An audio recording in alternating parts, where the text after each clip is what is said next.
Welcome to the Real Estate Syndication Show. Whether you are a seasoned investor or building a new real estate business, this is the show for you. Whitney Sewell talks to top experts in the business. Our goal is to help you master real estate syndication. And now your host, Whitney Sewell. This is your daily real estate syndication show. I'm your host, Whitney Sewell. Today, our guest is John Casmon. Thanks for being on the show again, John. Whitney, thank you for having me on. I'm so excited to be able to come back. That means the first episode must have been decent at least, but glad you have me back on here. No, honored. I'm honored just to know you, John, and just to get to know you over the last few years, see you at events and your progress. And just so the listener knows, John was on the show WS 268. It's hard to believe it was almost 500 shows ago, but a lot's happened since then. And John is just an expert in this business and has a lot of knowledge to help us in this business as well. So looking forward to this conversation. But he's a multifamily investor and marketing maven. Mavin. I'm sorry. I'm unfamiliar with that word. Maven. He's helped right. Trust busy your gut. professionals. What's that? Trust your gut. You had it right. He's helped professionals invest in close to $90 million worth of real estate and is the host of the Target Market Insights Multifamily Marketing podcast. So he's an expert in marketing. He's helped, he has raised tons of capital and just done so well in this industry. Looking forward to this conversation. I know many of the listeners are trying to do the same thing, John. But why don't you give us an update from the last show? What's happening with you and your business a little bit, and then let's dive in and how you are, helping others raise capital right now. Yeah, absolutely. Thank you, Whitney. So, top line, my background's in marketing. I was, like many of your listeners, working in corporate America. I actually enjoyed my job, so it wasn't like I was one of those people who just hated it and needed to quit immediately. I enjoyed my job. The reality was, I realized that in the field I was in, there was kind of a time clock, So at some point, that expiration clock was going to go off, whether it was because of anything I did or just politics or whatever the case may be. So real estate really became one of the reasons that I was able to make that transition. So since then, I think at that time when we recorded the last episode, I was making my transition, but still working the day job.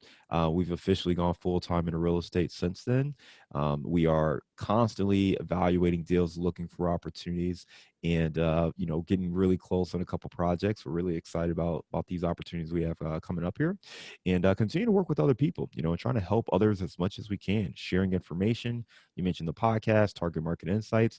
We also do a lot of events, many of them virtual now, but we just had our Midwest Real Estate Networking Summit over the summer, and continue to look to connect with other investors and seeing how we can, connect and build and grow together.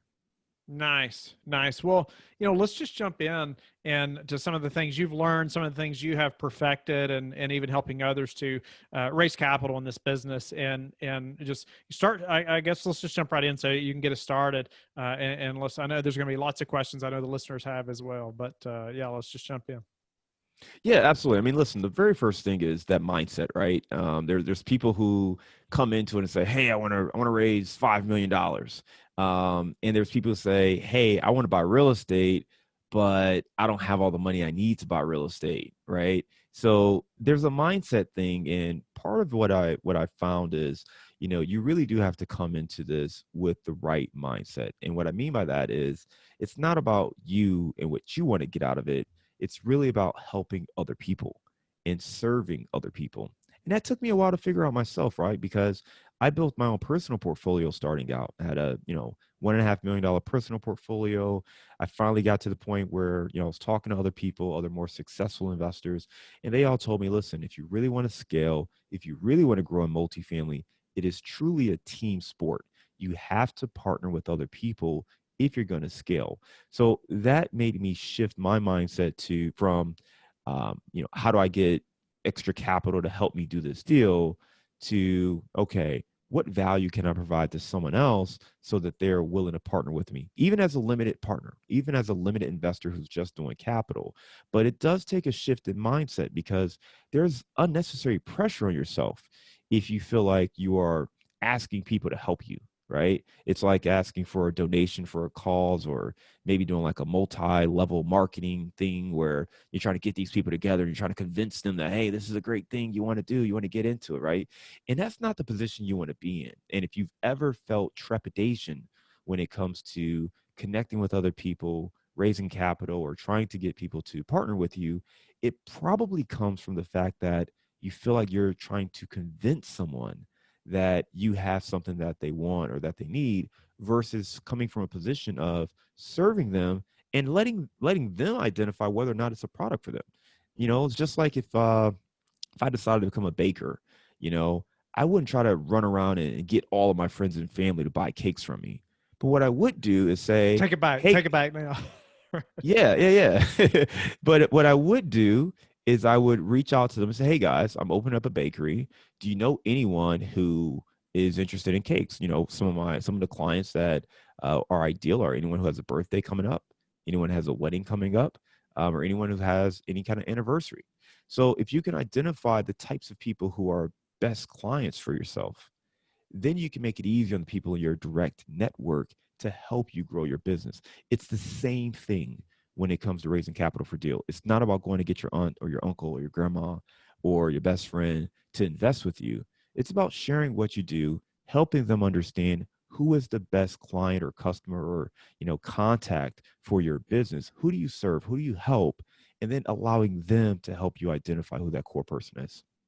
Nice. So important, right? Know who you're marketing to, right? You have to know that. But identifying your client, or in our case, our investor, are there some keys there that are points that you could elaborate on that helps that person to identify who that is? We can't market to everyone, right? And it said like you market to everyone, you market to no one, or something like that. So how do we narrow that down? And are we thinking too small? I hear a lot of people say, oh, I'm narrowing it down too much, or there's not going to be enough people. What are your thoughts on that? Yeah, it's a great question. I mean, I think first and foremost, there's a big difference between who you target, right? And I call it like my bullseye target versus who your actual clients are. And I'll take this back to my marketing days, right? So I used to work on marketing for the Buick brand and also for another brand that I won't mention directly. But for Buick in particular, I was a part of the team that we were charged with getting the brand younger. When I took over, it was essentially seen as an older person's car, right? It was the average age was like 59 or 60 or something like that for the driver. And we were like, geez, like, how do we attract a younger person? Now, that wasn't who we were targeting, right? We were going after a younger person in all of our marketing and everything we were doing, but the people who were buying just happened to be older. So sometimes who you're messaging or who you're going after doesn't necessarily match up to who actually is buying your product, right? And I'm speaking more broadly. Obviously, we're talking about real estate investing, but this is marketing in general. You have brands that come out and they say they want to go after, a soccer mom or whatever the case may be. And, maybe teenage boys love the product and it takes off with that group. You just never know, right? So sometimes what you have to do is you have to go after somebody. You have to put a fork in the road and make a decision of who your product is best for. And then you have to listen to the market. Who's really getting benefits? What do they love about it? Why do they love it? And then you have to find people who are like-minded based on that. So to bring this to something practical from an investor standpoint, I might say, hey, you know what? I think commercial brokers, they're already in the space. Many of them fully understand real estate investing. I know a few commercial brokers. I'm going to start there. Now, you may realize that, hey, you know what? There's only a handful of commercial brokers that I have relationships with, so maybe I need to expand this. Well, if you expand it, maybe it's folks who are in the commercial real estate industry. So it's not necessarily about brokers, but the fact that they already understand commercial real estate. So that's one less barrier you have to overcome. Or maybe it's doctors, if you're a doctor or engineer or something like that. So you want to figure out who it is, but you don't want to limit yourself to say, hey, I'm only going to talk to doctors. I'm only going to connect with these individuals, because there's a psychographic element of what those folks are looking for. If you can figure out what that is, and it may be things like creating generational wealth. It may be things like, hey, I'm going to work hard in my day job, but I want the flexibility to be able to retire at some point before I'm 50 or 55 years old. So if you can understand what common themes there are across that investor profile, now you can identify other groups or subgroups that may resonate with your message as well. So should we be ready to say pivot and market to a different group if that's who we're attracting, or should it, at that time we should revamp how we're marketing? Yeah, I mean, I think so. I mean, ultimately it comes back to who you want to serve, though. I think part of this is if you just want investors, then certainly you can go after that. But if you want to serve a community, then you're going to have to figure out who do you serve, how do you serve them, and get your messaging right. Because ultimately, you can sell whatever product to whoever's buying it, but that may not give you the fulfillment that you're looking for. If you're trying to help people with economic impact or create generational wealth or educate people on the opportunities that exist, then you have to find ways to connect with those individuals. And part of that, and I mentioned building your tribe, part of that is understanding who's going to be most receptive to your message. And, you can fight that if you want to, but, if you can understand who's going to connect with you, who resonates with your message, that allows you to build. And I think ultimately that's going to make you feel good about the work you're doing because you're going to come from a position of serving people as opposed to just simply trying to raise the capital you feel like you need for your deal. Nice. Okay, so we've thought about the mindset and just identifying our clients. What are some next actionable steps or things we need to keep in mind? Well, I mean, I think there's three C's that I think it takes to attract capital from investors. Okay, and the first one is confidence. The second one is credibility, and the third is connections. Now, when I say confidence, I'm not talking about blind hubris and just thinking you can do anything. What I'm talking about is preparation, making sure that you've educated yourself. You're listening to podcasts like this. You're reading books. You're attending events. You're doing everything you can to build your own confidence, right? And that's going to make it a little bit easier for you to have conversations with people because you'll know what you're talking about. You've talked to other people. You've understood how deals are put together. You understand how to, look at exit cap rates and compare that to, the risk adjusted inflation. I mean, you're starting to really understand these deals. So that's going to help you be more confident. And that confidence is going to bring comfort, so you can speak with more confidence, you can be comfortable and have conversations with people. Now, on the second one, when it comes to credibility, I think a lot of people get hung up because they'll say, well, I've never done a deal, right? So, or maybe I've done a couple single family deals or something like that. So how can I come across credible? Well, you may have other experience that translates. So for me, for instance, before I started doing larger apartment deals, I was in corporate America working in marketing, and I oversaw 6, 7, 8-figure marketing budgets, for some large brands and overseeing these campaigns with, our metrics that we needed to see. So while I didn't have experience doing large, apartment deals, I did have experience managing teams. I oversaw 7 different agencies. So I understood project management. I understood budget management. I understood marketing. So you can leverage the real experience you do have and use that for credibility as well. So those skills are transferable. And the other piece is, again, this is a team sport. So even though you may not have done the deals yourselves, you can align yourselves with other people, get a mentor, get a coach, get a partner, bring on property management, bring on contractors, build a team that actually does have the credibility that you're looking for. So the credibility, the confidence, and then last is the connections. And that's going back to the investor profile, who you're trying to connect with, and figuring out how do you actually bring more of those people into your network and creating a system that allows you to not just connect with them one time, but to stay connected with them while you're looking for a deal. What's the hardest part of that? Those 3 C's for you are getting to the point you are now. What's been the most difficult part? Well, I think starting out, the confidence is the biggest thing for most newer investors, just because you just feel like you don't know what you don't know. And I think the one thing I will tell you is that, and Whitney, if you and I are being honest, there's still things that you and I don't know, right? It's just the reality. Plenty of it. That's why we have the teams and the connections, right? That's why we do the teams, the connections, the podcast. I mean, this is not just to share with the audience, but we want to learn too. We want to learn from everyone we come across, and we want to continue to elevate ourselves. So I think part of it with that confidence is not to belittle yourself or beat yourself up and live in self-doubt. you have to overcome your limiting beliefs.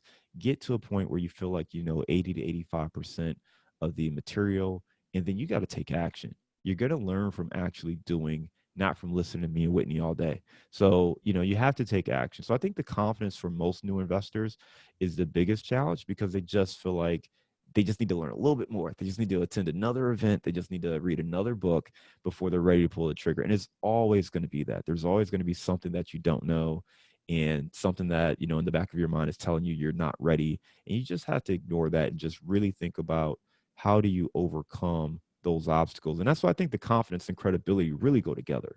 Because if you have the confidence and you have the credibility, even if you're borrowing that credibility, that's going to make you comfortable to move forward.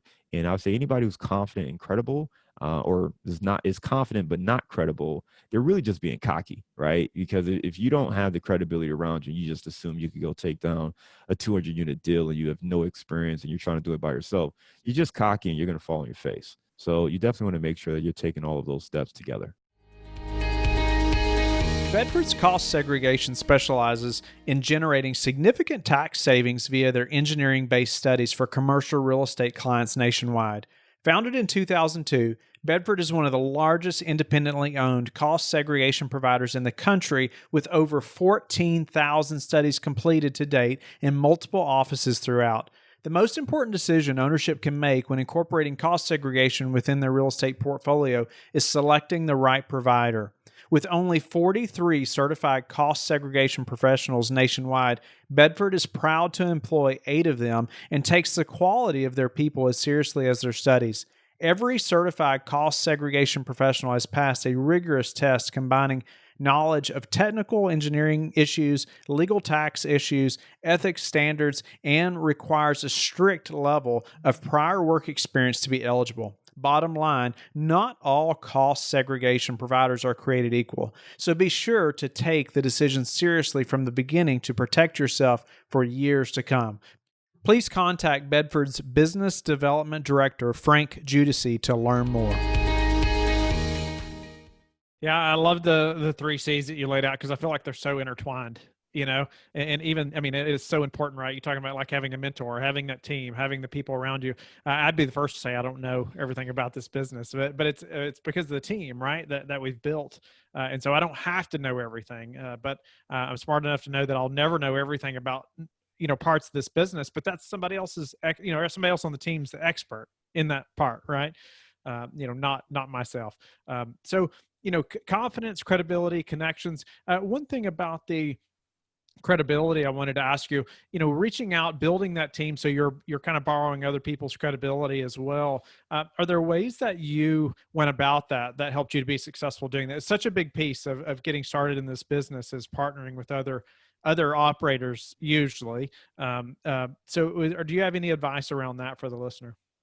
Yeah, I mean, I think first and foremost, you have to add value to other people, right? If you are trying to go out and work with other people and have them come on your team, there's a value exchange that takes place. So you have to understand that. And that's in everything. And it's something that's really big on the way networking and connections work in general. So if you are looking to go out there, one, I would strongly consider people to consider hiring a mentor or a coach. And the reason for that is, this really is a people business, and it's about relationships. And you want someone in your corner that you can ask all the questions you want to ask. There's going to be stuff. I don't care how many books you read. I don't care how many podcasts you listen to. When you are in the fire, you're evaluating a deal, you're trying to submit an offer, there's going to be questions that you have that you just can't keep calling and bugging people to get that answer, right? So it helps to have that person who has been through it. You're also going to get a little bit of trepidation. So it just helps to have that person in your corner who can settle you down, make sure you've looked at things the right way, and move forward. The other piece on partnering with other operators, that really comes down to building relationships, getting to know people, understanding what they do, figuring out how you can add value. And it should go beyond just, hey, here's 1 or 2 things. You should figure out, how do you actually get on the team, become a part of the team, and add value holistically. So that's something I think is really important as well, is figuring out, how do you add value to a team. And that could be anything from analyzing deals, underwriting deals, following up with brokers. There's other steps that you can do. You don't have to necessarily come in and do everything, but you can play a role and add some value to a team. But I think the biggest thing is really about how do you add value? And if you position yourself in a way to say, hey, I want to add value, this is how I want to grow, that's going to make life a little bit easier. And that's why too I say if you hire a coach or a mentor, you don't have the guilt where you feel like you're just taking. And I think sometimes people forget that it's a two-way street. If you're just taking from someone, asking them questions all the time, getting their advice on things all the time, but you're not really giving them any value back, that's not a position you want to be in either, because that's a one-way street. So you definitely want to make sure that there's a value exchange so both parties benefit from the relationship. Any big reason you see why people never get to that first deal? Like thinking about these 3 C's, why does it not happen? I know you talked about, I love the learn 80%, take action, surround yourself by experts, right? But what's the biggest holdup you see for others that don't get to that first deal? Yeah, I mean, I think analysis paralysis comes into play. I think part of that is, not knowing what to look for. But then the reality is that, it's tough to do the larger deals if you've never done it. I mean, you and I underwrite deals all the time, right? And very few of them pencil out. So it's tough to find a good deal in a very competitive market. But I also think that you have to open up your mindset to how you get that deal done. If you are trying to do it by yourself, it's going to be really tough because we're going up against groups that have, 5, 6, 7 people that just sit there and analyze deals all day long, right? So if you're trying to underwrite a deal during your lunch break, it's going to be difficult to compete with the teams that other folks have right now. But I think really it just comes down to mentality. If you just really focus on removing the obstacle in front of you and being open about how you do that, whether that is hiring a coach or mentor. A lot of people don't want to hire a coach or mentor, and I get it because there's a lot of negativity and things like that. But I will say that I don't think anyone should just wake up and hire a coach because they want to get into this. I do think that once you identify what's stopping you and what's slowing you down, that's when you should say, all right, how can I eliminate this obstacle? And if a coach or a mentor is one way to do that, then you should absolutely proceed with that direction. But just figuring out what's stopping you, and you have to be honest with yourself and do a real assessment of where you're at. If you're setting goals and not hitting those goals, okay, well, why are you not hitting those goals? But then taking massive action. I mean, let's look at you. I mean, Whitney, you're doing this daily real estate podcast, and most people think you're nuts for doing a daily show, right? How many people have told you you're nuts for doing this daily show? Many, so many. Many, right? So much work goes into this, and a lot of folks don't understand that, right? We went to twice a week with our podcast, and there is an element of massive action. And if you are taking massive action, eventually the benefits will show up, right? And most people aren't willing to do that. They want instant gratification. They'll underwrite deals for 30 days, but if they can't find a good deal in a month of underwriting, they're like, oh, it's just too hard to find a deal. It is hard to find a deal, but your choice is to quit or work harder, right? And That's right. if you I work like harder, to say, get out of my way. Like you're telling me I'm crazy. I was like, get out of my way. I got to move forward. and that's it. So I think that's part of it, right? Is that people want the easier route, and there's nothing wrong with that. I think ultimately, it's really important to be honest with yourself too. To say, listen, I don't want to analyze deals every day, for 2 hours a day.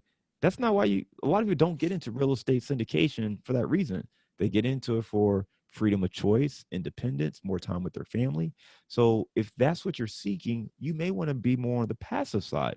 Learn enough to be able to evaluate deals and opportunities, get in. If you could develop a skill set or something that you love, by all means, be active. But if you just want the financial benefits, why not invest as a limited partner? I think some people, for whatever reason, feel like they just have to be active. And I'm like, dude, my goal is to get to the point where all I have to do is be passive, and get this business where we are, we're looking at passive opportunities. We're active with the team, so we have a full team. But I think investing passively is the goal for most people. Is put your money to work and go chill on the beach somewhere, right? So do something fun that you enjoy and live your life. So as an operator, John, what's a way that you are prepared or preparing for a downturn? Well, I think right now all of us are having to take a hard look at current operations, and I feel like every month there's a new threat, whether it be COVID related or, the response for it, right now, as we're recording this, the federal or CDC announced the federal eviction moratorium. So that's something that, we're closely monitoring with our rent collections for this month, and we've kind of notified our partners that that's something we have our eye on. We'll see how that impacts things. We still are waiting on this stimulus package, which hopefully by the time this airs, that will be clarified and out. We've got the elections coming up in November, so there's a lot of instability and call it chaos or change in the marketplace right now. I think the best thing you can do is really focus on cash flow first and foremost, optimizing your cash flow, retaining tenants, locking down tenants, and making sure that you have the proper reserves to navigate any changes in the market. So if your vacancy shoots up, if it doubles from say 4% to 8%, you have some reserves to cover that additional loss. Maybe you're not doing as much in renovations right now. You're just holding on to that capital and kind of waiting to see what the market bears going into 2021. But really just looking at things like that, making sure we're in more of a cash heavy position. And then honestly, one of our properties, we're actually doing the opposite of what I just said, because we're trying to hurry up so we can refinance. We have a lot of equity already tied up into it. With interest rates very low, we actually want to refinance so we could pull a good chunk of money out. That way we have cash if we absolutely need it for reserves, but we also are taking some of our chips off the table in a deal like that. So I think you have to look at the deal specific, figure out where you're at in the cycle. If you are at the early stage, maybe you don't go as heavy on the renovation until we get through the next few months here. But if you're 75, 80% through it, and as long as you can withstand it, plow through it, get your money back, and get in a situation where you can be more comfortable. Is there a way that you like to calculate reserves, or maybe if you were passively investing in a deal, you like to see a certain amount of reserves? How do you like to see that? I mean, we're taking our lead from the banks, right? I mean, if you're talking to Freddie and Fannie, they pretty much are laying the law down as far as what they're looking for. And I don't remember the exact numbers, but I believe like Freddie had like a 0.5% foreclosure rate on multifamily last year or during the last downturn. So they do a pretty good job of underwriting deals is the bottom line. And, we think that that's probably the benchmark. So right now, I know they're asking for 12 months of P&I, so principal and interest. So we're looking at that as well. So we're being a bit more cautious. And then we're also looking at what our renovation schedule is, maybe spending a little bit less on renovations right now, or at least tempering the expectations. Maybe we have it in the budget, but we're not planning on spending it all unless, we're seeing people actually, continue to rent at these higher lease up rates, and using that as kind of our barometer. But I think we want to take a look at what the big lenders are looking for, and we're trying to just really mimic that, because I think that, again, they analyze deals. They've got the professional institutions. It doesn't make sense for me to come out and say, no, we're going to do it completely different. So we'll follow them. They're going to give us the requirements of what they want anyway, so we may as well follow their lead. What's a way you've recently improved your business that we could apply to ours? I think the biggest thing, and we're still working on this all the time, but we're trying to figure out how do we actually continue to engage and connect with potential investors, as well as our broker partners and all of our other vendors. So we're using our CRM system. We're setting up alerts so we kind of can programmatically reach out to key contacts. I should have done it a long time ago, but I just added a new investor form to our website. Before we kind of were, people would come in and we just didn't have a form. So we'd have a conversation, then we'd do it on our back end, but we've automated that process now so people can come in, fill out the form, and then we can hop on a phone call. So just trying to streamline things where it works for both parties, right? Because I think a lot of people don't want to hop on a phone call until they're comfortable and they feel like they've vetted some information and they're ready to actually talk. So trying to just get on a phone call right away is what we were trying to do before, is like not as helpful. So we're trying to let people get comfortable in their own shoes. When they're ready to talk to us, they'll reach out and let us know. What can you mention what CRM you're using? Yeah, we still use a combination of Pipedrive and MailChimp. So we've debated switching over to Active Campaign for a while. At this point, we're still using those two, but we'll probably look to readjust in 2021. What about your best source for meeting new investors right now? Well, we're doing a lot of virtual events, so that's one way that we're meeting people. We have a lot of folks who come in organically through a lot of the efforts, a lot of the content that we're putting out. So content creation is certainly one of the biggest ways we're connecting with people. And I would say again, anyone who's looking to connect with investors, put yourself in a position of serving them. Right. So, what questions do they have? What information are they looking for? If you can create the answers and the content that they're seeking, now they're going to be in a better position to learn from you and want to connect with you. So that's something we're trying to just focus on, is really understanding what the audience is looking for and how do we best serve them and continue to be a great partner and a great asset for all of our investor partners. What's the number one thing that's contributed to your success? Perseverance.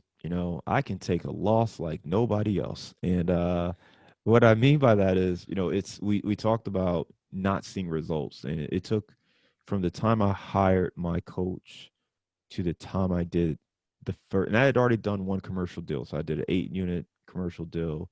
I hired my coach the next month, and it took about 18 months before I did my first deal after that, right?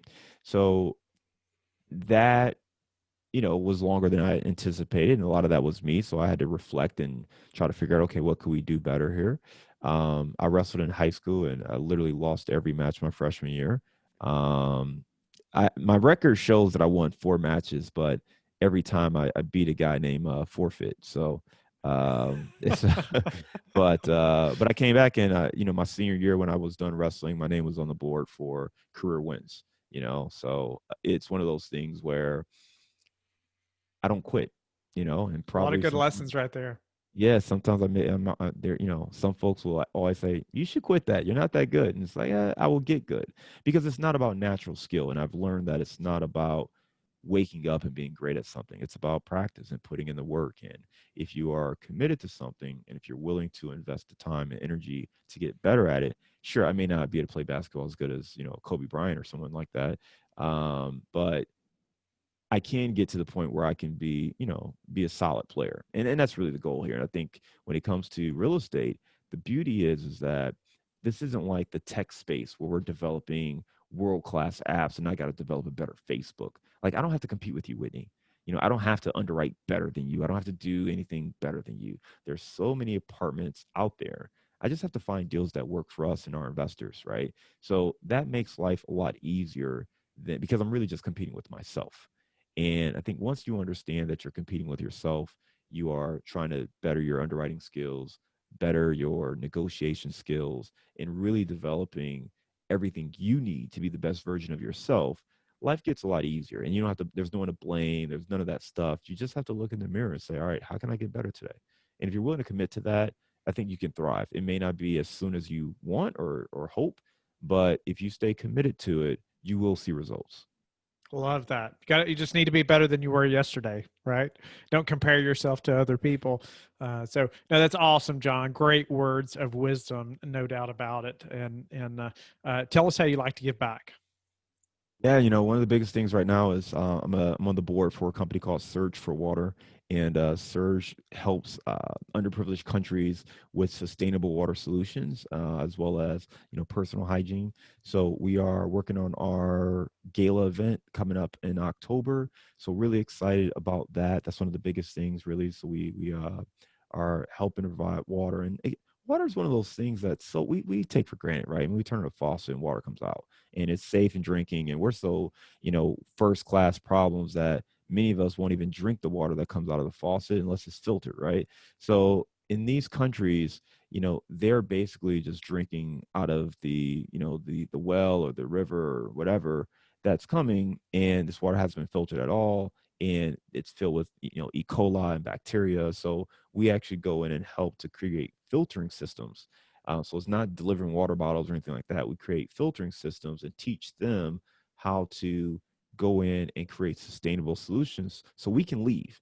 It's not about us, being the hero. It's about us helping them create the community they need to take care of themselves. So I'm really, really proud of that organization and being involved in that organization. It's called Surge for Water. You can check it out at searchforwater.org if you're interested in donating. And then also like to help other investors. So we are, spending a lot of time now educating people. We are creating, I'm calling it a marketing experience right now, but we're going to create something that helps people learn how to leverage marketing tools to engage and grow as a multifamily investor. So that should be coming out within the next, probably by the end of this quarter, so into Q3. Nice. Well, on that note, John, how can people get in touch with you and learn about your events as well? Absolutely. So if you are interested in getting in touch with us, the best thing you can do is sign up for our sample deal. So we put together a sample deal package on our website. If you go to casmoncapital.com/sample deal, there you'll see kind of what a deal framework looks like. Whether you want to be a passive investor or an active investor, it's got great tips so you can figure out what to look for just in a package, right? From there, you'll get a few follow-up emails that kind of let you know what we look for, things to pay attention to. And that's really the best way to get on our list, to learn more about the things that we have going on. And from there, you'll figure out how to get on our investor list and everything else. But just go to casmoncapital.com/sample deal to join our newsletter. Thank you for listening to the Real Estate Syndication Show, brought to you by LifeBridge Capital. LifeBridge Capital works with investors nationwide to invest in real estate, while also donating 50% of its profits to assist parents who are committing to adoption. LifeBridge Capital, making a difference, one investor and one child at a time. Connect online at www.lifebridgecapital.com for free material and videos to further your success.